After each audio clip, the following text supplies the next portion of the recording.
अब शिव जी ने सोचा आज तो बात बिगड़ जाएगी, जा इब्बे दूं इसको वचन, पार्वती भी के याद रखेगी। मांग भाई, क्या मांगता है तू? भस्मासुर बोला कि महाराज जी वचनबद्ध हो जाए, नो ना मांगो।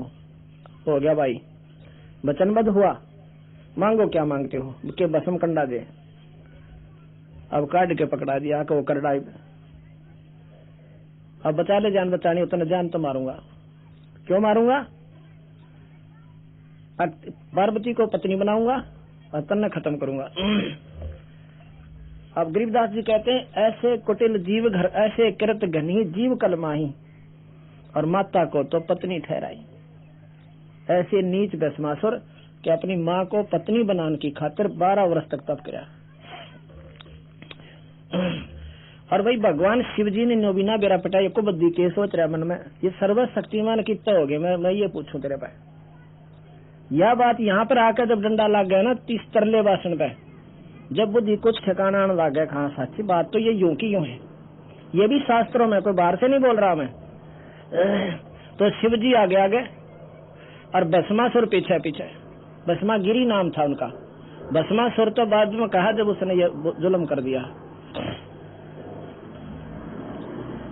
अब बाजा जावे, आकाश में उड़ गया। अब सिद्धि थे, तब से सिद्धि भस्मासुर में भी आ गई। आकाश में उड़न की ये तो आम संत में होती है जो आकाश में उड़ सकते हैं। तो उस समय भगवान शिव भागा जा रहे हैं और भस्मासुर दसम कंडे को लेकर उसके पीछे भाग रहे। और आगे से भगवान विष्णु जी ने पार्वती का रूप बनाकर और शिव जी के उसे भस्मासुर के आगे प्रकट हो गए। अब भस्मासुर तो पार्वती खातिर का पाप पीट रहा था उसको बच के कारण। जब पार्वती को सामने देखा भस्मासुर वहीं डट गया। उसको इतनी ज्ञान था कि जब तक मेरे हाथ में भस्म कंडा है, शिव जी तो 1 कोस भी 100 कोस भी ना पावे। इतना डरे हुए थे भगवान विष्णु शिव जी और भाग गए थे। अब ठीक है, तो पार्वती कहने लगी उसने भी क्यों मारा हो तुम, मैं तेरे पास आ गई। ठीक है, तू इसीलिए तो आप चाह रहे थे। हाँ बिल्कुल ठीक है। कहने लगी कितने कुछ नाचना गाना भी आवा है, कोई निराय मोडा है जो बोला मन ना गाना गुणानता कमी न बोली मैं तो राजी होंगी जब तक मैं नाच के दिखाओगा। नाचो क्यों करे, मैं सिखाऊं तेरे को, और तो पहले डांस सीख। अच्छी बात, सिखा देता है। भस्मा वह नाच भगवान विष्णु उसमें नाचन लग गया पार्वती रूप में। उसने बूच ने थोड़ा नाचना था, न बोला जैसे मैं करूं ऐसे करना, तूने ऐसे नहीं ऐसे कर। आकाश से ले, अब नो करके हाथ ले, सिर पे ले, हाथ ने सिर पे ले आई, वो ले आया। ऐसे विष्णु जी ने क्या नहीं उसने कर दिया, और विष्णु जी ने कह दिया भस्म, कि वो कंडे वाला हाथ सिर पा लिया जब तो क्या वो मर गया, जल गया। उस कड़े को उठाकर भगवान विष्णु का रूप बनाकर विष्णु जी शिव जी के सामने प्रकट हो गए जब वो भाग्य जा रहे थे। ये विष्णु पुराण शिव पुराण में लिखा है। आगे जाकर विष्णु जी कहने लगे भाई डट जा, रुक जाओ एक बार महादेव जी। महादेव जी कहते हैं आप भी भागो भगवान, मेरे पीछे पीछे आ जाओ।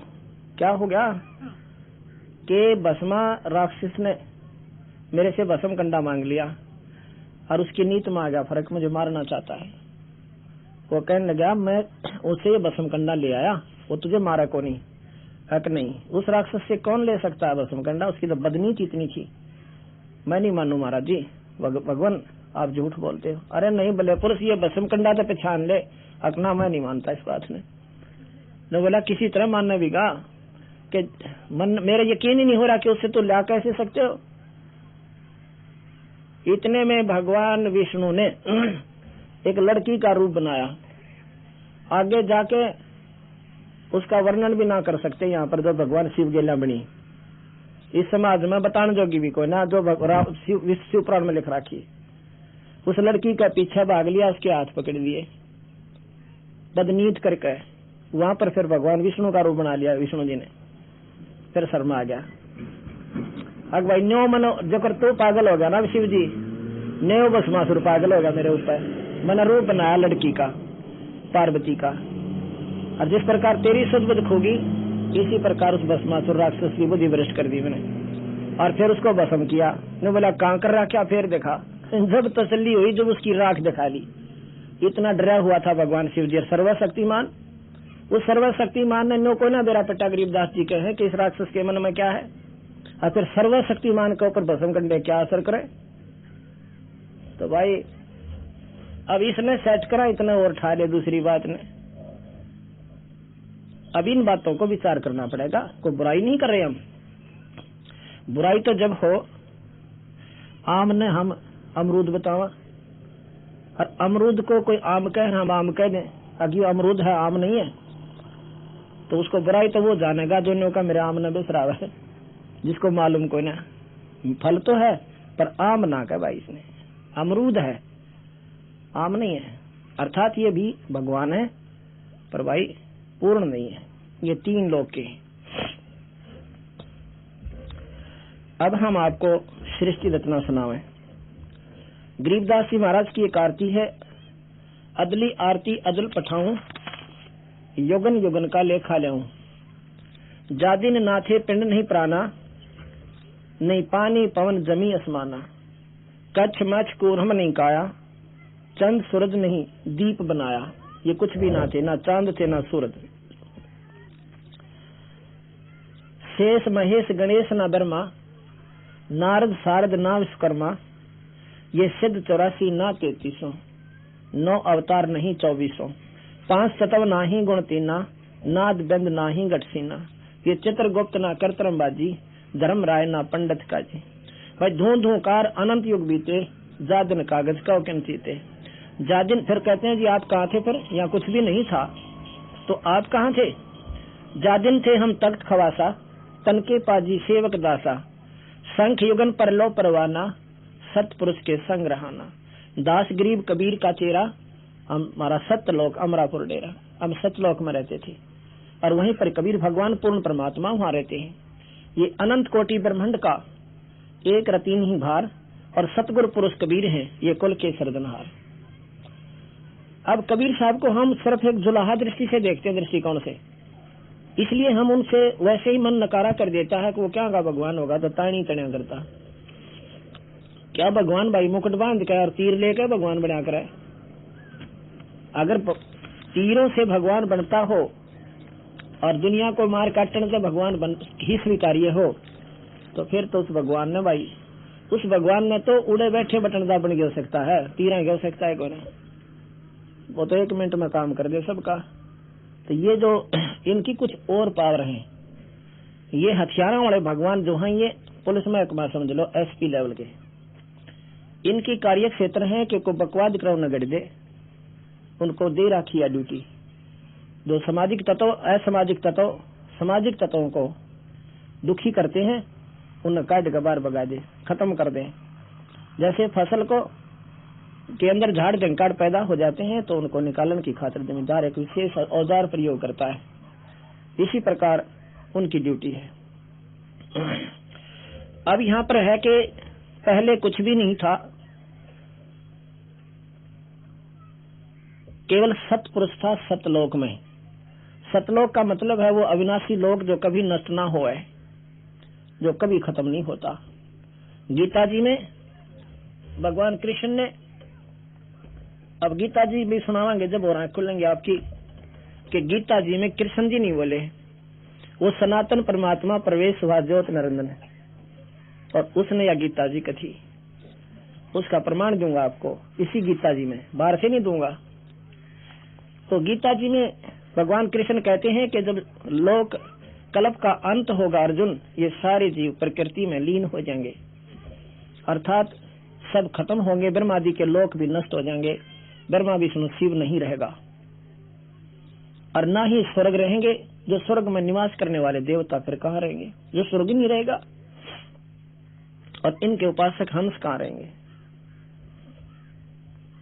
और इसी प्रकार गरीबदास जी महाराज कहते हैं महाप्रलय जब होगी, पृथ्वी तत्व को जल तक ग्रासेगा, सारी पृथ्वी पर पानी ही पानी हो जाएगा, पहाड़ भी पानी में दब जाएंगे। 11 सूर्य और सौर मंडल में से आके इस पृथ्वी मंडल को फूक देंगे, जल भी नष्ट, पृथ्वी की राख भी बढ़ा के उठेंगे, और ये वायु में आंधी सी बन जाएगी। इस आंधी को फिर यानी पवन में अग्नि, जल तत्व को पृथ्वी तत्व को जल तत्व, जल तत्व को अग्नि, अग्नि को वायु और वायु को आकाश तत्व अपने अंदर ले लेगा। आकाश को ये ज्योति निरंजन सनातन परमात्मा अपने अंदर समा लेगा। ज्योति निरंजन को पार ब्रह्म भगवान अक्षर पुरुष वो अपने अंदर ले लेगा। अवगत पुरुष, अवगत पुरुष पार ब्रह्म अपने अंदर समा लेगा और यहाँ पर धूंधुकार का डंका बाजेगा। ये सब ब्रह्मांड फूट जाएंगे, खत्म हो जाएंगे, आपस में भेड़ भेड़ कर मरेंगे, खत्म हो जाएंगे और फिर ये जीव महाप्रलय होगी। यहाँ पर एक महाप्रलय दो टाइप की है। एक महाप्रलय में निरंजन का लोक बच जाता है, तो दोबारा कंस्ट्रक्शन इसी से ब्रह्मांड की करता है। और एक महाप्रलय में ये सब खत्म हो जाते हैं। और एक तीसरी महाप्रलय होगी जब सबका मतलब 21 ब्रह्मांड है। और तीसरी महाप्रलय जब होती है, जब ये अनंत कोटि ब्रह्मांड ये सब नष्ट हो जाते हैं, केवल सतलोक रह जाता है जिसमें पार ब्रह्म भी नष्ट हो जाता है। लेकिन ये स्थिति तो अभी बिना गिनती के योग, बिना गिनती की सृष्टि उलट पुलट हो लेगी जब वो आती है, ये जल्दी आ जाती है। उस समय सतपुरुष थे सतलोक में, बदल लो सृष्टि रचना। अब आपको हम इस ब्रह्मांड की सृष्टि रचना सुना रहे हैं जो कबीर साहब के आधार पे है। तो उसमें महाप्रलय था, ऐसे ही धुंधुकार था।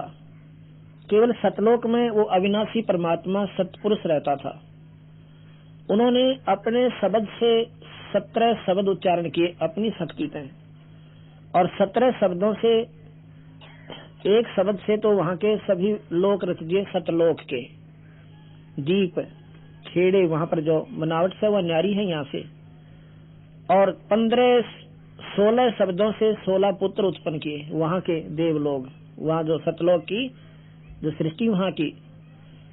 उसमें पहले शब्द से सभी लोक आदि रच दिए, दूसरे शब्द से कूर्म नाम के पुत्र की उत्पत्ति की, तीसरे से ज्ञानी, चौथे से विवेक, पांचवें से तेज, छठे से सहज, संतोष, सुरति, आनंद, अक्षमा, निष्काम, जलरंगी, अचिंत, प्रेम, दयाल, धैर्य और 17वें से योग संतान। ये इनके पुत्रों के नाम हैं जो सतलोक में होते रहते हैं। इस प्रकार सतपुरुष ने 17 शब्द उच्चारे, जिसमें 16 शब्दों से 16 पुत्र, एक शब्द से सब दीप लोक, मानसरोवर आदि सतलोक में रच दिए। 16 पुत्रों को न्यारे न्यारे लोक देकर उनमें रहने की उनको कहा। उसमें अन्य कंस्ट्रक्शन और करनी थी। उसके लिए अचिंत नाम के अपने पुत्र को, जो 12वें नंबर का है, उसको कहा कि आप सृष्टि रचो, वहां के लोक रचो। उसके लिए उसने अक्षर की उत्पत्ति की। अक्षर ने अपनी 4 अंशों की उत्पत्ति की। 4 अंशों की उत्पत्ति को देखकर अक्षर पुरुष बड़ा प्रसन्न हो गया और वहां पर अमृत सरोवर में जाकर आनंदित हो गया, नींद आ गई। और काफी दिनों तक कोई भी सृष्टि नहीं रचेगी। तो सतपुरुष ने कहा कि सृष्टि, अचिंत को कहा था सृष्टि रचो। अचिंत ने कहा कि अक्षर पुरुष ऐसे उसमें अमृत सरोवर में सो रहा है, उठ नहीं रहा, गहरी नींद रहा है, उसको कौन जगावे, मन मन करा के श्राप दे दे। ऐसा भी डर लग गया ऋषियों से। लेकिन सतपुरुष ने एक अंडा बनाया शब्द शक्ति से। उस अंडे को जल में डाला, घना बड़ा अंड था, और वो गड़गड़ाहट करता हुआ जब नीचे जल में प्रवेश हुआ तो उसमें अचिंत के उसके अक्षर पुरुष की आंख खुल गई।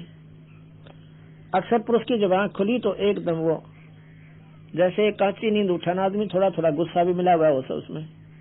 उसने जब देखा वो अंडे में वो तेज क्रोध प्रवेश कर गया और वो अंडा फूट गया। अंडे के फूटने में उसमें से एक तेजो में पुरुष निकला, जिसका नाम ज्योति निरंजन रख दिया। तेज प्रकाश था उसके रूप, प्रकाश तेज में शरीर था उसका, यानी उस तेज से उसका दीप्तिमान शरीर हो गया और पुरुष बनकर निकला। उसको ज्योति निरंजन कहा। आकाशवाणी हुई कि अक्षर पुरुष तुझे जगाने के लिए हमने अंडा भेजा था और अब तुम दोनों के दोनों बाहर आओ। बाहर आए और कहा कि तुम तीनों अचिंत के लोक में रहो, अचिंत, अक्षर पुरुष और ज्योति निरंजन। बाकी 15 पुत्रों को तो न्यारे न्यारे लोग अचिंत के लोक में ये 3 इकट्ठे हो गए। अब निरंजन ने सोचा और तो सारे भाई अलग अलग रहते, तो हमारे को तीनों को एक में बांध दिया महाराज जी पिताजी ने, मैं तो अपना न्यारा राज करूंगा। तो उसने न्यारा होने की प्रवृत्ति बनाई। 70 युग तप 1 किया, 70 युग तप 1 किया, 64 युग तप 1 किया। प्रथम 70 युग के बदले में उसने क्या मांगा कि मुझे न्यारा लोक दे दो। सतपुरुष परमात्मा पूर्ण ब्रह्म ने प्रसन्न होकर 21 ब्रह्मांड का राज 70 युग के तप के बदले में दे दिया।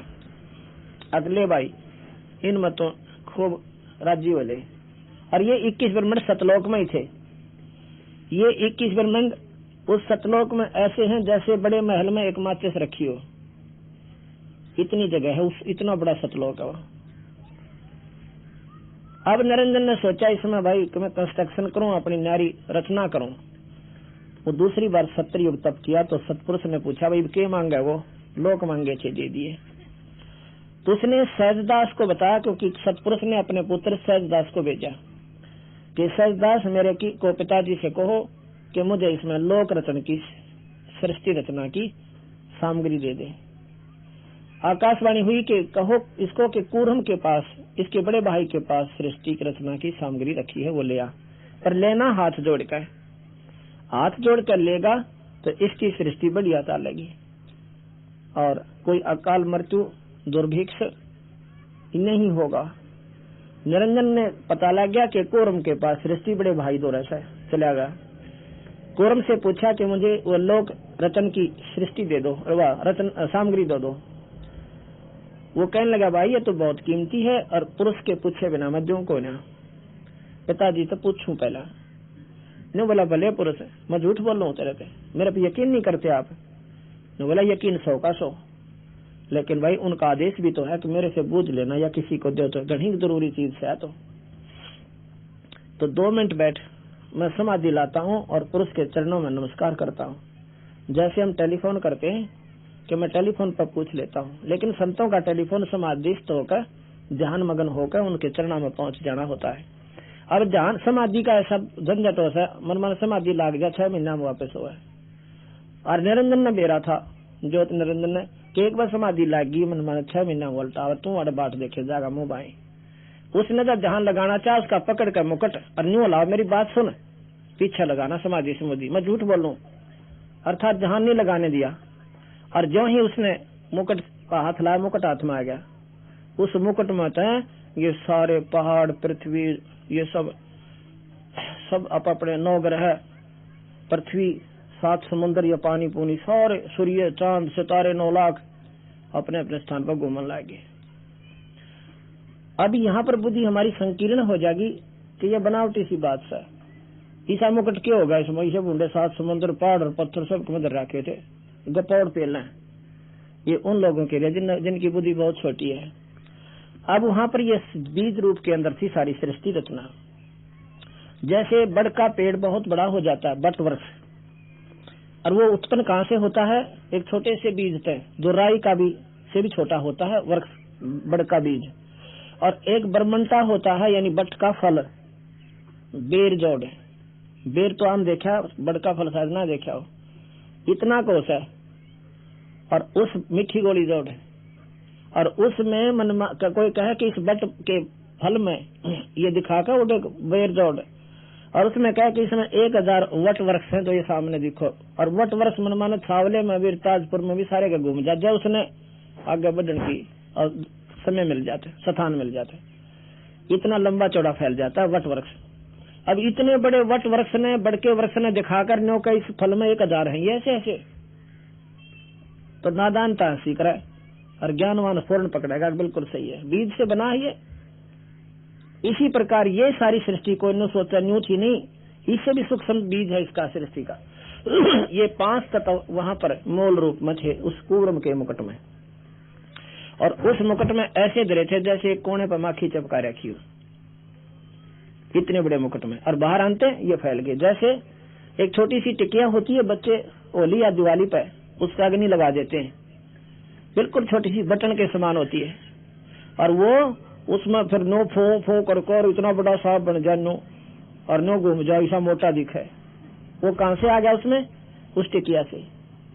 उसमें था वो पर दिखे ना था। उस अग्नि ने उसका वो आकार प्रज्वलित बना दिया, प्रफुल्लित कर दिया। इसी प्रकार ये इतना ही व्योम है इन ब्रह्मांडा का, जैसे वो टिकिया तो बना हुआ सांप वो सब बहुत होता, हाथ लगते टूटे।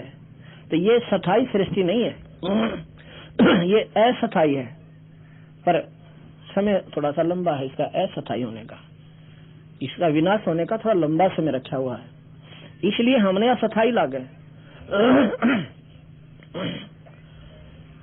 तो जब कूर्म तो निरंजन तक कूदता आया, अगला ले समाधि अपना काम बन गया, डांक छोटी आ गया वापस। उधर से कूर्म कहने लगा पिताजी सतपुरुष पे कि निरंजन आया था और बदतमीजी कर गया मेरे संग में, और आप एक बार आज्ञा दे दो तो मैं उसने घड़ दूं, क्योंकि कूर्म इस निरंजन तक गही शक्तिशाली है। सतपुरुष कहने लगे भाई देखो तेरा छोटा भाई से उसकी करनी का दंड उस सन में लगा, आप ना उसको कुछ कहना, और बड़ा का इसी में होता है मानता कि उनको माफ कर दे। तो वो क्योंकि वो संत आत्मा है उन्होंने स्वीकार कर लिया, ठीक है जी जैसे आपकी इच्छा। अब भाई 64 युग तब फेर किया उसने निरंजन ने। क्यों किया? कि अब इसमें जीव चाहिए। अब ये तो पृथ्वी भी बन गई, 9 लाख तारे भी बन गए, चांद और सूरज भी हो गए, तो अब ये इसका जीव भी चाहिए, और बिना जीव के इसका मैं करूंगा क्या? इन पहाड़ और पत्थरों का मेरा अकेले का मन को ना लगे, अब यहाँ पर जीव चाहिए। 64 युग तप के बाद फिर सतपुरुष ने सोचा इसका तो रोज का काम हो गया, लाइफ का इसका पक्का प्रबंध करता हूँ। कैसा किया? जैसे बच्चे ने भेजे स्कूल में और पारस नीमे में और कम तन्यों का मैंने तो कार ले दे जब जाऊं कॉलेज में, फलाने का छोरा कार में जाता है, या मोटरसाइकिल ले जब जाऊं कॉलेज में, तो वो माता पिता समझ जाता है ये पढ़ा कोई ना बकवास जहाँ पा गया, अब इसका पक्का काम करते हैं, ब्याह कर देते हैं। उसने भलो भला के कहेंगे बेटा तो शादी के योग हो गया, शादी कर देते हैं तेरी। अब शादी का नाम पे 1-2 बदना टागर बालक फिर सभी करती दे दिया करे, फिर ब्याह हो जा। ब्याह हुए पाछा वो अपने नून मिर्च में उलझ जाए, फिर माता पिता का पीछा छूटे। इसी प्रकार सतपुरुष ने इस निरंजन का ब्याह करना चाहा, पर वो ब्याह ऐसा नहीं था जैसा हम करते हैं, उनका ब्याह और तरह का था। उन्होंने एक कन्या बनाई अपनी सबद शक्ति से सतपुरुष ने, जिसका नाम आदि माया अष्टंगी 8 भुजा वाली, जिसको भवानी भी कहते हैं। वो लड़की अपनी सबद शक्ति से बनाई, सुंदर शक्ति, सुंदर लड़की।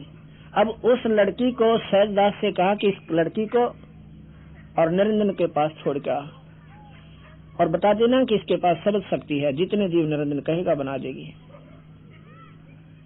अर्थात ये सृष्टि गृहस्थी क्रम नहीं था, वहां पर शब्द से सृष्टि रचनी थी।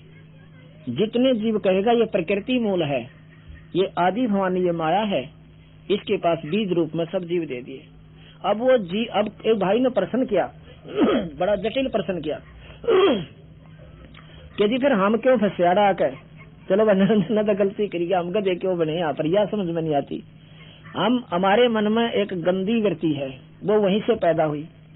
निरंजन करता था तप, और हम देखा करते, सतलोक में थे हम सभी, हम देखते थे उकस उकस नो अकराई तो चाला पाट रहा है, 64-70 योग हो गए, कद के में उठता न चालता एक तरफ खड़ा से, भाई तो बहुत अच्छी शक्ति दिखे से। और आकाशवाणी होती थी तुम अपना काम लगे रहो, उसको मत देखो नादान को, लेकिन हम लुकमा छुपमा यानी इतने आकर्षित हो गए उस निरंजन के प्रति कि भाई ये तो चालक आदमी है, तो कसुता है, ये तो बहुत कठिन तपस्या कर रहा है भाई, इतनी तो सब पतना हुआ है। अब यह हमारे में आज भी बीमारी से, अब कोई भगवान आकर अपना ठीक ठाक बताओ यो काम नो कौन बने नो कर ले, और एक तपस्वी वह तप करने लग जा, सब बदगाम चला जा, या वह बीमारी आज से हमारे मन में। कबीर साहब ने, सतपुरुष ने फिर आकाशवाणी करी, तुम अपना उधर मत देखो उनादान की तरफ, एक बात नहीं हो जाए जो बालक स्कूल में आया करे, मास्टर जानते फिर नो देखे, मंदी छोड़ बोला ले तारे भी काटू रो गेले मानते कोई ना। उधर से निरंजन से पूछा कि भाई तो तेरे पास कोई जाना चाहते हैं तो न पूछ ले प्राणियों को। निरंजन ने तो वो पहला बेरा था कि सारे तेरे का नहीं देखे, सबसे कहा क्यों भाई तुम वहां चलोगे मेरे पास, न्यारा लोक बनावांगे, न्यारे वहां पर आनंद से रहा करेंगे, तुम्हें सरगुण रूप दूंगा, ऐसे करूंगा हैं और भाई उड़ा मौज मारेंगे। तेने बोले हम तो तैयार साहिब हमारा जीत को आ दे सतपुरुष तक को आ जाए, हम तो तैयार बैठे हैं। ने बोला जी ठीक है, ये सारे तैयार बैठे हैं, क्यों भाई तुम जाना चाहते हो? हाँ जी। महाराज जी कहते हैं इच्छा रूपी खेलन आया था तो सुख सागर नहीं पाया। बंडा लिए उसने निरंजन जी ना पाउड़ा।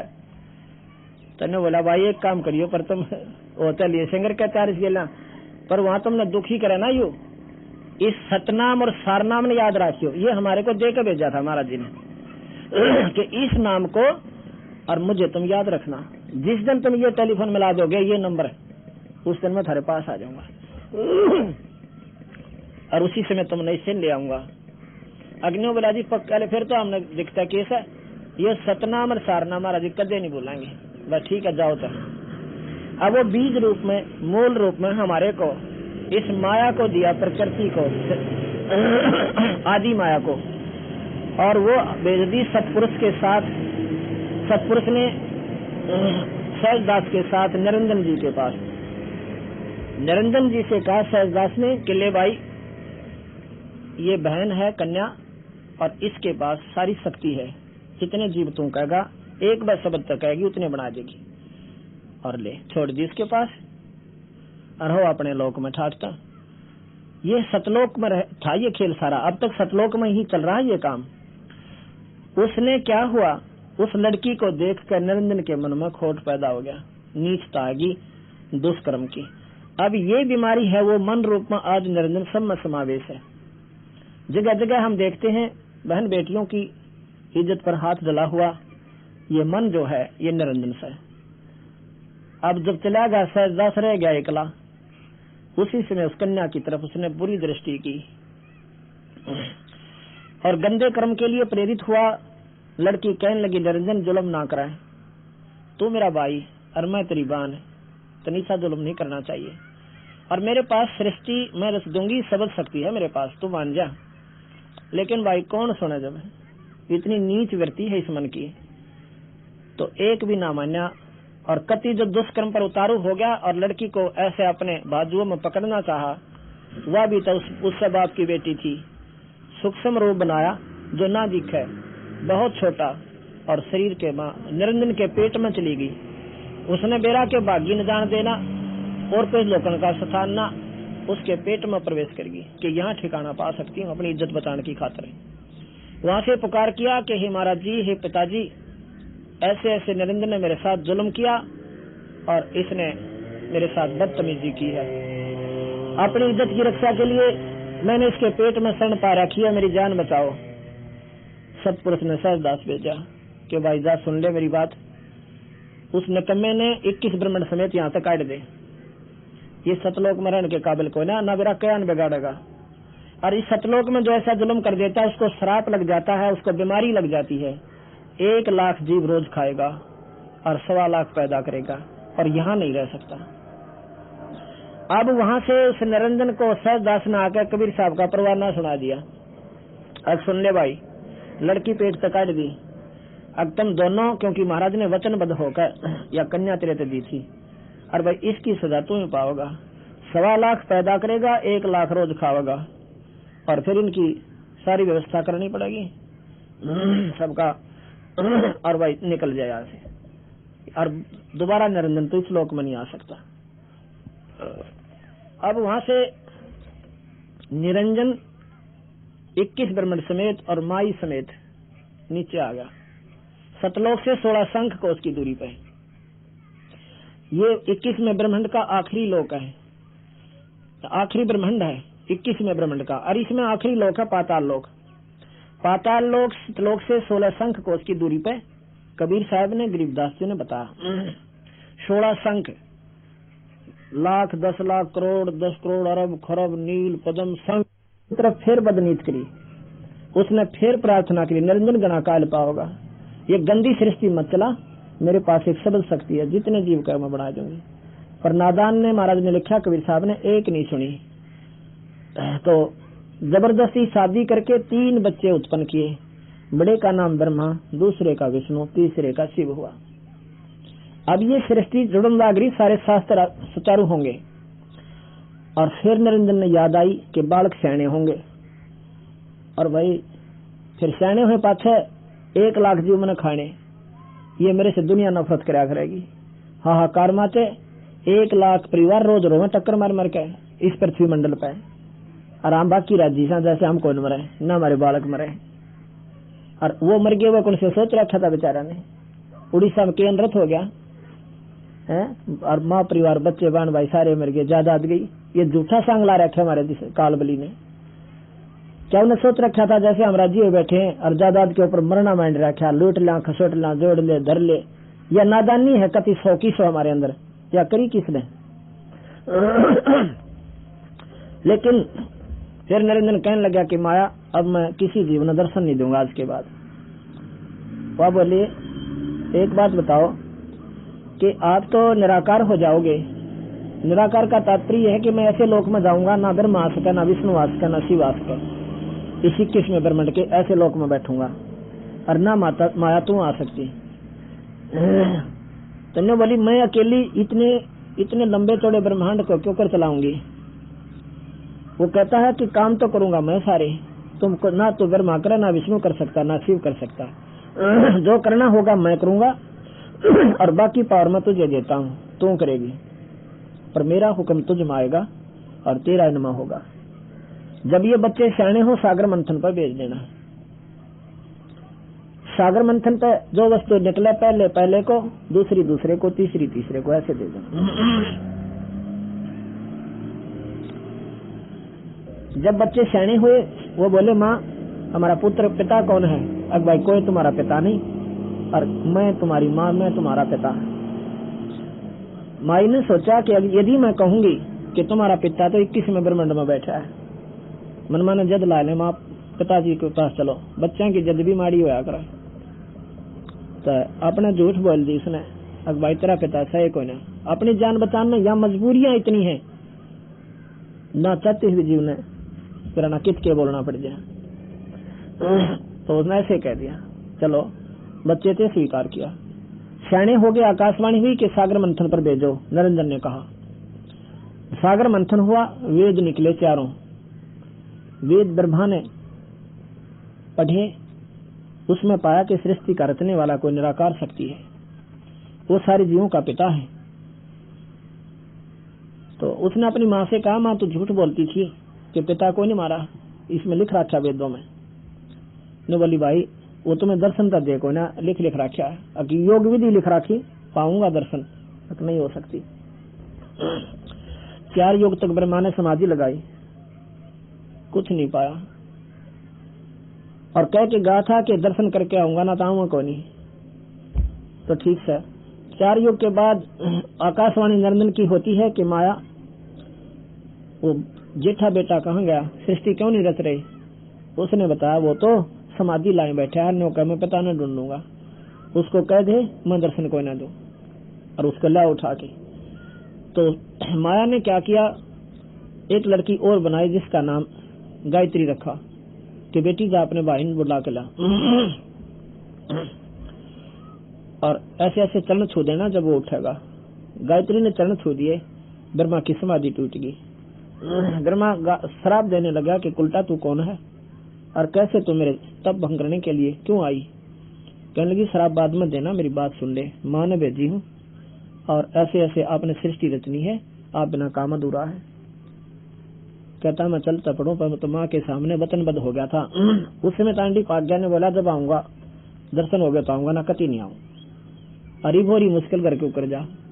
तो वाल ने बोली, उन्होंने बोला तो मेरी गवाही दे दिए, मैं जब चालू। तो ने बोली, मैं क्यों तेरी झूठी गवाही दूं। तो यहाँ पर ऐसी शर्त रखी उस लड़की ने, या बताने जोगी भी कोई ना। ब्रह्मा ने स्वीकार की। फिर वो कहती है, मैं एक और लड़की बनाती हूँ, अपना एक गवाह और चाहिए। उसने एक पौतवती नाम की कन्या अपनी सब शक्ति से बना दी। उस लड़की से कहा कि आप हमारी गवाही दे देना कि ब्रह्मा को पिता के दर्शन हो गए निरंजन के। वह बोली मैं क्यों दूं झूठी गवाही। उसने भी ऐसी गलत शर्त रखी, वो भी ब्रह्मा ने स्वीकार की। तीनों ना कह और माँ के सामने कह दिया कि हमने पिता के दर्शन, इसने पिता के दर्शन हो गए। वह बोली रे ढूंढ लिए पिताजी। कहाँ ढूंढ लिए माँ। भाई क्यों कर मानू मैं, कैसे विश्वास करूं तो इन दोनों ने पूछ ले क्यों है तुमने देखा। हमारी आंखें का दर्शन देकर गए निरंजन जी, और बड़ा सुंदर शरीर था, न्यू था। ब्रह्मा ने वेद पढ़े रखे थे, कह दिए प्रकाश सा दिखा था, झलमल झलमल हो रही थी। अड़े तीन जाने ये सारे के सारे ये योगी भी बस यहीं तक जाने हैं कि बस तेजो में रूप से प्रकाश दिखे थे, हो गया कट गया चलता। तो वो कहने लगी ऐसे ऐसे दिखा, और कति ने सामने खड़ा था, आदमी सा दिखा था। वह बोली कि मैं तो मिलती जुलती, उसने भी लग गया आसार से कुछ तो पढ़ रखे वेदों में। वो सुनकर न्यू की बताई दी, समाधि से पाया को नहीं, 4 युग भी ला ली। अब 3 घंटे बैठा कर बता कौन भगवान दर्शन कराओगा। ये बीमारी समझनी है सारी की सारी। तो वह मुंह लटका के एक जा बैठी भवानी ने बोली निरंजन संभाल अपने डमडमे ने, तो झूठा भी न राय। वो बोली कैसे कि मुझे कहता है मैं दर्शन ना दूं, अरे इनको दर्शन दे दिए तने एक तो 2 गला हो गया। हर संभाल अपने काम ने बोले आकाशवाणी हुई कि झूठ बोला तीनों के तीनों, और मन ने कोई ना दर्शन दिए। अब आई वाला ठी लेकर ब्रह्मा वो तीनों कर लिए लाइन में, टेढ़ो खड़े हो तुम, क्या कह रहे थे तुमने दर्शन हुए, और मुझे आकाशवाणी हुई है तुमने कोई दर्शन नहीं हुए। अब तीनों आसन लाग गए। अकमा तो मानू को था ना भी मैं आऊं क्यों कर सारा लेकर आया था, शराप दे दिया ब्रह्मा को। कहने लगा निकम्मे तेरी जग में पूजा नहीं होगी, और गायत्री को शराप दे दिया कि तू गऊ बनेगी, और तेरे तू जो है ना तेरे सांडपति होंगे कई कई। पोपवती को शराप दे दिया कि तू गंदी बूटी, गंदे स्थान पर उत्पन्न होने वाली गंदी बूटी की जुनी पाओगी, भाग यहां से। ब्रह्मा तो बेहोश हो गया, और गायत्री जुन्नी छोट गई और आकर के गौ की रूप जुनी धारण कर ली। ऐसे पोपवती ने। अब क्यों हो गया, क्योंकि तेरी जग में पूजा नहीं होगी, और तेरे जितने भी अनुयायी होंगे तेरे जैसे ठग होंगे, दुनिया ने ठग ठग का झूठी बात बनाया करेंगे, शास्त्रों का असली ज्ञान दें को ना, और अपनी रोजी रोटी बनाओगे। ब्रह्मा इस बात को सुनकर बेहोश हो जाता है। कहते हैं विष्णु ना का सारा दिया भाई, तू चिंता ना कर मैं तेरे साथ हूं। तो इतने में आकाशवाणी निरंजन ने की के आदि माया तने गलती करी, तने श्राप नहीं देना था इनको, अब तुझे मैं श्राप देता हूं। क्या श्राप देता हूं कि द्वापर युग में तो द्रौपदी बनेगी, तेरे 5 पति होंगे। ये कबीर साहब की वाणी सुना रहा हूं आपको, जिसने ABC गिना दिया दाना दाना शास्त्रों का। माया बोली निरंजन तेरी मौज से तेरे बस आगे कुछ भी कर ले, कि मैं करूं हूं जब तू कर नहीं देता, ये बिना धमकाए बालक मानने क्यों करे। अभी नौड झूठ बोल दी, इसको स्वीकार कैसे करूं मैं। ठीक है तेरी मौज। कुछ दिनों के बाद अब माया बोली विष्णु ने कि भाई बेटा उरे ना तू कहा माँ कि अब तुम भी ढूंढ ले अपने पिता ने, कदे फिर बीच में समाधि लाला बैठो, सृष्टि कर्म में भंग डालो। अच्छा माता जी। शेष वो भगवान विष्णु जो है अक्षीर समुद्र में आ गया, वहां पर शेष नाग के लोक में पहुंच गया। उस लोक में जाकर शेष नाग ने देखा को तेरी की, अब तेरी जुरिडिक्शन में तेरी सीमा पर आ कैसे गया ये, एकदम 1000 मुंह फनों से धुआं छोड़ दिया जैसे जहर का, और विष्णु स्वान जी में दिखा को नहीं। विष्णु जी का शरीर सांवला हो गया। अब विष्णु जी ने सोचा ला इस कीड़े की गर्दन दाब दूं, इसने बड़ा कोई मतलब वही बिना काम के मेरा शरीर ऐसा गंदा शरीर कर दिया। तो आकाशवाणी करी निरंजन ने कि विष्णु जाकर अपनी मां ने साफ साफ बता दे, और इसको अब मत मारना, इसका बदला तो द्वापर युग में लेना जब तू कृष्ण बनकर जाएगा।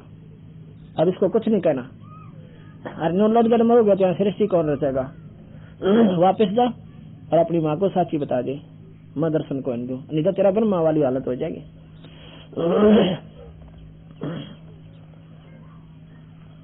अब विष्णु जी आकर अपनी माँ के चरणों में 8 भुजा वाली के जगदम्बिका के चरणों में पड़ कहने बोला माँ मुझे पिता के दर्शन नहीं हुए और ना ही हो रहे, ठीक है बेटा, तू सतवादी होगा, तूने साची बोली है, तेरी जग में पूजा होगी, सृष्टि पालन का काम मैं तुझे देती हूँ। फिर बुलाए शिव जी, किले बेटा तू भी ढूंढ अपने पिता ने, कहते फिर पास समाधि लाए बैठा रहे। वो कहने लगा, माँ जब मेरे 2 भाइयों को नहीं मिले पिताजी, तो मैं तो कोशिश को नहीं करता, मुझे एक वरदान दे दे माता कि मैं मरूं कौन है। बेटा ये काम यहाँ नहीं हो सकता, जो उपजा है वो मरेगा, और जो मर गया उसका पुनर्जन्म अवश्य है। इस 21 ब्रह्मांड में ये बचा नहीं। बाकी मैं तुझे एक विधि बताती हूँ कि तेरी आयु सबसे बड़ी हो जाएगी, सबसे दीर्घ आयु होगी तेरी। अकमा यह बता दे। उसने कहा कि पुत्र तू ज्यादातर समाधि में रहा कर और अपने प्राणों को 10वें द्वार पर रखा करे, तेरी लंबी आयु हो जाएगी। और ऐसे ठंडे क्षेत्र में रहना। शिव जी ने, आप देखते हो ज्यादातर समाधि में रहता है। अब ठीक है माता जी। उसके बाद फिर आकाशवाणी हुई कि इनका ब्याह कर दे, सृष्टि चला। माता ने कहा कि जाओ बेटा तुम फिर सागर मंथन करो। यहाँ पर लिखा है कि माता ने खुद कहा कि तुम मेरे साथ शादी कर लो, तीनों के तीनों, मुझे पत्नी रूप में स्वीकार करो और बच्चे पैदा करो।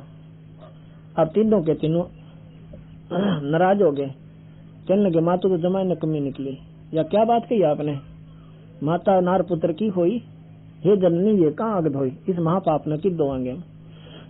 तो वहां पर कहते हैं वह माया अपना बदल गई सारे खेलना ने, बोली बेटा मैं तो मासी करूँ थी ना थारी गेला, अब देखूंगे थारे में कितना गुण और ज्ञान है।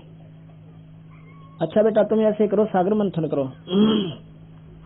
अपने 3 रूप बनाए इस माई ने, और गुप्त रूप में समुद्र में प्रवेश होगी। एक सिद्धि बहु चोले धार है, एक सिद्धि बहु चोले धार है, न्यारे न्यारे रूप बना ले, एक सिद्धि होती है। सागर मंथन हुआ, 3 लड़कियां निकली नंबर वाइज, तीनों को लेकर घर आ गए। अर्जुन कहा था बेटा न्यारी न्यारी याद रखना, कौन सी पहले कौन सी दूसरे कौन सी तीसरे चीज निकला वह साथ ले आना। कहने लगे माँ ये पहले निकली, ये दूसरे निकली, ये तीसरे निकली। बड़ी का नाम सावित्री, ब्रह्मा से ब्याह कर दिया, दूसरी का नाम लक्ष्मी, विष्णु से ब्याह दी, और तीसरी का नाम उमा रखा, वो शिव से ब्याह दी। अब बेटा तुम अपना अपना अपना घर बसाओ। अब यहाँ से इस मृत लोक की सृष्टि शुरू होती है। अक्षर पुरुष एक पेड़ है, निरंजन वा की डार, और तीनों देवा शाखा है, ये 5 रूप संसार। अब सुर और असुर इन्हीं से उत्पन्न हुए। निकम्मा बालक हो गया वो राक्षस कहलाया, और जो अच्छे निकले उनको देव कहा। उसके बाद ये सृष्टि यहाँ की शुरू होती है।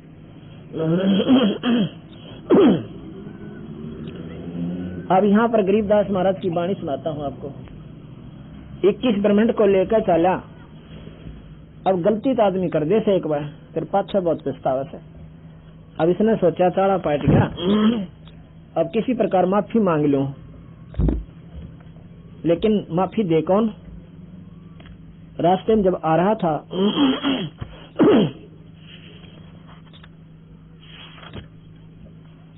इक्कीस ब्रह्मांड के साथ जब वो चल रहा था उसका विमान, रास्ते में सहज दास जो उनके बड़े भाई हैं, उनसे बड़े, जिसको सहज दास के रूप में कबीर साहब भी यहाँ पर आते हैं। सहज दास के द्वीप में आ जाता है उनका विमान, रास्ते में पड़ता है। वहां आकर सहज दास से वहीं से प्रार्थना करता है निरंजन कि सहज दास मेरे को अपने लोक में रख ले, नीचे ना जान दे। ने बोला भाई देख भगवान पिताजियों का आदेश है और भाई इसको मैं कैसे मोड़ सकता हूँ। उसका मन राजी करता है, कभी नाराज ना हो जाए, क्यों पहले बहुत काली मान रहा था, इसको ठेस ना पहुंचे। ने बोला भाई मैं एक बार पिताजी तो पूछ लेता हूँ। उन बच्चों को आराम से बैठे, आराम से बैठो, कि मैं पिताजी से पूछ लेता हूँ और फिर तेरे जहाज न रोक लूंगा। उन्हें सोची मैं अपने सिर पर कह लूं, पिताजी कह देंगे तेरा रुक जाएगा मरने के भीड़ों से यहाँ पे। ने बोला मैं अपनी समाधि लाकर सतपुरुष के पास पहुंचा और पूछा महाराज जी, वो निरंजन फिर प्रार्थना करे से, आप बताओ कहाँ रखो उसने। ने बोला उसने यहाँ से कति निकाल दे। और खबरदार जब उसको यहाँ रखा था 3 तलाक उसको नहीं रखना यहाँ पे, और नीचे विषय विकारों के लोक में भेज दे। इसको विषय लोक कहते हैं। आज रामायण गरीबदास जी महाराज की ग्रंथ साहब की वाणी 690 पृष्ठ पे है। आज रमैणी अदली सारा जागन होते धूंधू कारा सतपुरुष की न्या प्रकाशा होते तख्त कबीर खवासा मनमोहनी सिरजी माया सतपुरुष एक ख्याल बनाया धर्मराय सिरजे दरबानी 64 युग तब सेवा ठानी पुरुष पृथ्वी जाको दीनी राज करो देवा आधीनी ब्रह्मंड 21 राज तुम दीना मन की इच्छा सब जग लीना माया मूल रूप एक खाजा मोह लिया जिन्हों धर्मराजा माया मूल रूप एक खाजा मोह लिए जिन्हों धर्मराजा मन का मन चंचल चित धारा मन माया का रूप विचारा चंचल चेरी चपल चिरागा या के पर से सर्वस जागा धर्मराय क्या मन का भागी विषय वासना मन संग से जागी आज पुरुष अदली अनुरागी धर्मराय दिया जल से त्यागी। परमात्मा सतपुरुष ने आदि पुरुष ने धर्मराज को निरंजन को धर्मराय को जल त्याग दिया, अर्थात जल से उतार दिया कति कैसे न कमे न तो यहाँ रहने को जो जिसने ईसा जुल्म कर दिया अपनी बहन को ही और बदनीत से देखा। धर्मराय क्या मन का भागी विषय वासना संग से जागी आज पुरुष अदली अनुरागी धर्मराय दिया जल से त्यागी। पुरुष लोग से दिया ढाई ढहा करे ना नौकर धक्का दे दिया जैसे नाराज सा हो के पुरुष लोग से दिया ढाई अगम दीप चल आए भाई 21 ब्रह्मंड समेत अगम दीप यानी जो सहज उससे अगले लोक में आ गए दीप में आ गए। सहज दास जिस दीप रहनता सहज दास जिस दीप रहनता कारण कौन कौन कुल पंथा। अब वहां से आवाज करी ना जब उसने कि भाई सहज दास मुझे यहाँ रोक ले। सहज दास बावला सा बनकर भाई कौन है तू के बात है ज्ञान तो सारा था उन्हें। धर्म पुरुष लोग ते दिया ढाई अगम दीप चल आए भाई सहज दास जिस दीप रहनता कारण कौन कौन कुल पंथा। धर्मराय बोले दरबानी सुनो सहज दास ब्रह्म ज्ञानी 64 जुग हम सेवा कीनी पुरुष पृथ्वी हमको दीनी चंचल रूप बया मन बोरा मन मोहनी ठगिया घोरा। मेरा मन चंचल रूप बन गया और वही मैं नादान नहीं कर गया और उसकी सजा मुझे ऐसी भयंकर मिल गई अब मैंने बचा ले तो। सतपुरुष के नामन भाए पुरुष लोक से हम चल आए क्योंकि सतपुरुष के मन में नहीं रहे हम नहीं भाए और इसलिए उस सतलोक ने मुझे निकाल दिया। अगर दीप सुनत बड़ भागी सहज दास में तो मन पागी बोले सहज दास दिलदानी हम तो चाकर सद सैतानी सतपुरुष से अर्ज गुजारूं जब तुम्हारा बीमान उतारूं। सहज दास ने बोला भाई पहला सतपुरुष से पूछूं प्रार्थना करो और पिताजी कहे तो यहाँ रुकन दो ना को ना रुकन दो नहीं तो मेरे से भी नाराज हो जाएंगे। सहजदास को किया पियाना सतलोक लिया परवाना।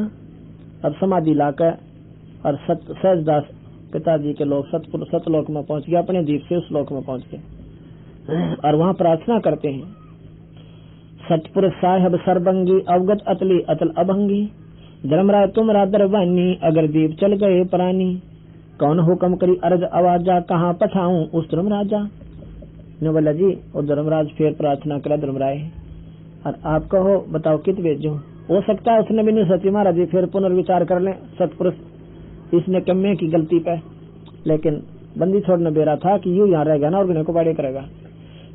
ने बोला भाई आवाज अदली एक साचा विषय लोक जा तीनों वाचा तीनों बात से तीनों मन कर्म वचन तय नौका कति नहीं भाई 1% भी गुंजाइश नहीं उसके बारे में दोबारा अर्ज मत कर दिए।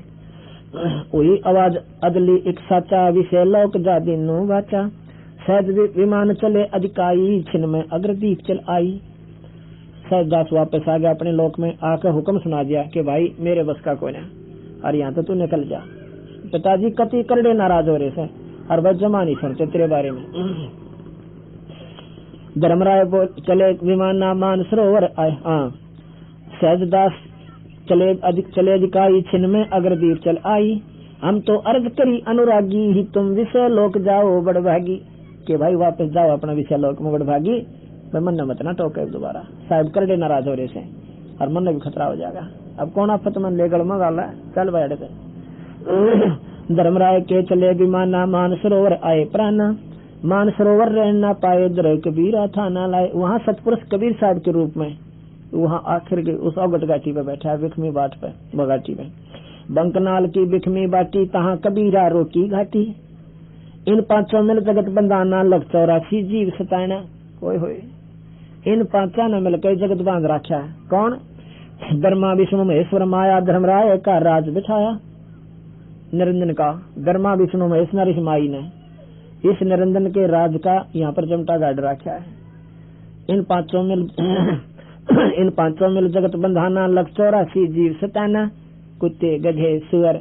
और यहाँ के राज्य ई गोले पड़न लाग जा, सारे के सिर फूटे। बता के रहे हमसे हमारे ऊपर भाज के कि कौन पकड़ गया तो पकड़ गया, ना इसे कटा के उठे चक्कर आ जाए। और बारिश हो जाए तो भिजो, परले आगे मरो सारे के सारे, क्या मरते कोई ना परले, इसी बूंदी फ्लड आती है। और भाई एक्सीडेंट बस से बस टकराओ मर जाओ, प्यांट से 1 लाख रोज पूरे करने। लग 84 में जीव सताना, कुत्ते टांग टूटे, खाज लागे, कड़म जख्म हो जा, सिर में जख्म हो जा, कीड़े पड़ जाए, टक्कर मार तांड पागल हो जा, फिर उन लठा मारे। ये जीव ये वो पहले मनुष्य शरीर में भी था, अब ये जीव ये हालत करा किस ज्योत निरंजन ने मारी। पर यह समझ में आने वाली बात सच आ जा तो बेड़ा पार से भाई, इधर मुंह भी ना करना जी कर इंसान का। अरड़ा किले बनावा, महल बनावा, कोठी व कोठी बनावा, क्या की खातिर। और सांध ने पता लगा हो उसका तो हार्ट अटैक हो गया भाई। अब बांध ले गया गठड़ी, कर्म खोटे करता लिया, कुत्ता बनकर कोठी की थाम बैठे बार लगा ना आके। अब दरले सर पर कोठी ने रुसमाया ने ये बात समझ में नहीं आती। यहाँ पाछड़ छुटकारा जीवता है। यो खोखापुर की झूठी बाजी, विष्ट बैकुंठ तगासी साजी। ये खोखापुर 21 ब्रह्मंड कति नकली, कति झूठे और 100 के 100 बेकार। आज मैं कितना सुंदर शरीर प्राप्त, 12 बच्चे और कारर कोठी और ई मर जाऊं। बता कि खोखापुर होया क्यों आया, बता इसमें है क्या हमारे पास ही सौदा। यो खोखापुर झूठी बाजी, विष्ट बैकुंठ दगासी साजी। हमने स्वर्ग से ना था और स्वर्ग से ऊपर नहीं जाने थे। और स्वर्ग में क्या है कि सबसे बड़ा धोखा इस जीव की गेला। यहाँ पुण्य इकट्ठे करे, स्वर्ग में जावा आई, ओ हो मौज होगी। और वानों के ला बेटा कितने ले रहा था, अड़ा जमा करा दे सारे। या कमाई संतों की, जैसे होटल में चला गया 10,000 रुपये लेकर, वो कहेंगे 10,000 तो 5,000 तो पहला जमा करा और बाकी फिर ऑर्डर देना तो कितने दिन रहना चाहता है यहाँ पे। और जब वो 5,000 खत्म होना होंगे ना, 5,000 और जमा करा, अरे मांग जो मांगे वही मिलेगा सारा ठाट काट। तो ये स्वर्ग है, वो पुण्य जानते जमा करा लेंगे उस स्वर्ग में और उसकी पूंजी के आधार पर उसका जीवन निर्धारित कर देंगे कि इतने दिन रहेगा यहाँ पे और तेरी मर्जी कुछ भी खा। लेकिन वो सीमित डाइट है वहाँ की, इस डाइट के आधार पर खाएगा तो इतने दिन रहेगा और अधिक खाएगा तो जल्दी छुट्टी हो गया। मौज मार, वहां पर सबसे गंदे से गंदे कर्म स्वर्ग में, अप्सराएं नाचे, वहां पर मजरा पीवे और सारा दिन बकवाद बावे, उन देवतार स्वर्ग कहते हैं। और पुण्य खत्म हुए ना, पकड़ कर टीटवी, देव शरीर समाप्त, नरक में ठोक दिया। नरक भोग क्यों, पाप भी गिला बने। जैसे कर्म प्राणी करेगा, यहाँ पर दोनों भोगे हैं, पुण्य के लिए तो स्वर्ग धोखा और पाप के लिए नरक ओखा। और फिर 84 का गेड़ा यो भी नहीं बचता, कोई ने सोचते यो भी कट जा। यो भी एक ऐसे कर्म निर्धारित करा के उस निरंजन के हाथ में से यो सारा सौदा, उसका कानून घर काड़े कुछ भी बनावे कि भाई 84 भी एक बार जरूर काटनी पड़ेगी और फिर मनुष्य शरीर बनेगा। अब बंदी छोड़ के इसे बुंडे को क्रम में अरिशे भगवान मान रहे तुम ज्योति निरंजन को। कबीर साहब कहते हैं जो यम को करता भाख है और तज सुधा यम विष के चाक है। जिस काल निरंजन ने ज्योत निरंजन ने भी भगवान मानते हैं वो तो अमृत छोड़कर जहर खा रहे। ये प्रमाण दिया कबीर साहब ने और गरीबदास जी ने।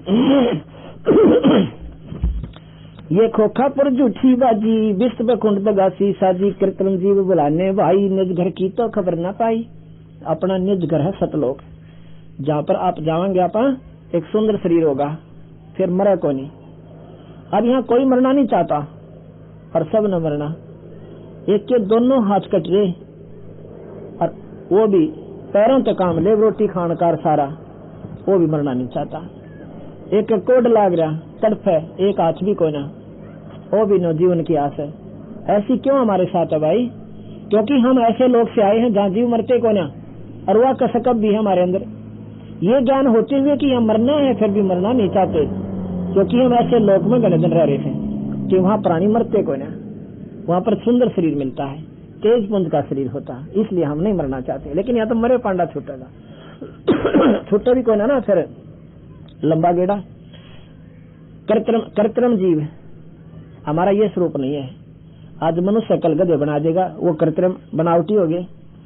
कृत्रिम जीव बुलाने भाई, निज घर की तो खबर न पाई, 1.25 लाख उपजैनित हंसा, 1.25 लाख उपजैनित हंसा और 1 लाख विनसैनित अंसा। 1 लाख रोज खावे, 1.25 लाख पैदा करे। अब ये और समस्या क्यों बुद्धि हमारी इतनी मोटी हो रही है, या समझ में नहीं आती। न्यू कहेंगे खावे क्या न, शरीर तो यहाँ रह गया बता, और जीव अमर बताते हैं, ये भी नहीं जत रही बात। एक भाई प्रश्न किया हमारे से, उन्हीं के उत्तर बताता हूँ। अब ये खोखा है, इसके अंदर सूक्ष्म शरीर, कारण शरीर, कवल्य शरीर, महाकारण शरीर, और फिर जीवात्मा बंद कर रखी और आत्मा, और इसका जीव बनाया। उस सूक्ष्म शरीर को इसमें अपनी कारीगरी से माँ के पेट में हमारा शरीर बनवाया, और इसके द्वारा गंदे से गंदे व्यसन निरंजन करता है। ये मन रूप में इसने चटपटी तो सब्जी चाहिए, और दारू और मुर्गा खावे, और बीड़ी पीवे, सल्फा खेचे, और गंदी दृष्टि रखे, व्यसन करे, विलास करे, और उसके द्वारा जो वासना होती है, उस वासना को इस स्वतंत्र शरीर द्वारा और सूक्ष्म शरीर के ऊपर लेप कर ले है। और ये शरीर तो खोखा अमरोहा, इसने तो बाईबान मर जाता है, और उस सूक्ष्म शरीर में ले जाकर 1 लाख जीवों को तपस्या के ऊपर गर्म करे। इतना गर्म करता है कि वो प्राणी बेहोश हो जाते हैं वहां पे, 1 लाख प्राणी। और फिर उनके ऊपर जो जमी हुई वह गंदी वासना और बहुत बारीक होती है, महक जिसने कहे, और इतनी गर्म करता है कि तोबा। मरता नहीं जीव, अमर तो जरूर है, पर गधा बन गया, कुत्ता बन गया, वहां दुख पा रहा है के अमर होया फिर। तो वो वासना जब निकल जाती है ऑटोमेटिक ऐसी झटका देता है सिद्धि से, और सब जीव ब्रह्मांड मां का होते हुए ठंडे हो जाते हैं। और उन जब सो दिया, जब लाइन में खड़े होते हैं धर्मराज का आज्ञा लेखा जोखा कराने के लिए। एक भगत के सिर में चोट लगी, हेड इंजरी होगी, 1 महीने में सर्दी में आई। उसने जो भी ना बेरात्रे गिल के हुआ था, उन्होंने बताया कि तू ऐसे ऐसे बस में जा था, स्कूटर पर था, बस गेला टक्कर हो गई थी तेरी, और तेरा सिर फूट गया था। उसने फिर हाथ ला के देखा, वो टाके टूके लाए, जो बराबर मेरा तो कुछ भी याद कर।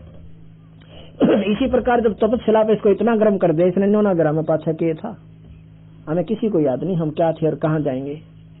ये सारा खेल इस काल भगवान निरंजन का है। अब पुराण में आप सुन रहे थे, उस काल में प्रेरणादि विष्णु के सृष्टि रच मानते हैं सारे शास्त्र, काल है पर काल का नाम मेरा। और गीता जी में स्वयं वो निरंजन उस कृष्ण जी में प्रवेश होकर अपना रूप भी दिखावा है। फिर बिना समझ में आई और कहता मैं महाकाल हूं और सब न खाऊंगा। गीता जी साहब कहने लग रही, अर्जुन डर गया। फिर कल आपको गीता जी भी सुनाएंगे। 1.25 लाख उपजे नित हंसा, 1 लाख विनसैनित अंसा, उत्पत्ति खपती या प्रलय फेरी, हर्ष शोक जोरा जमजेरी, 500 तत्व प्रलय माही, सतगुण रजगुण तम गुण झाई।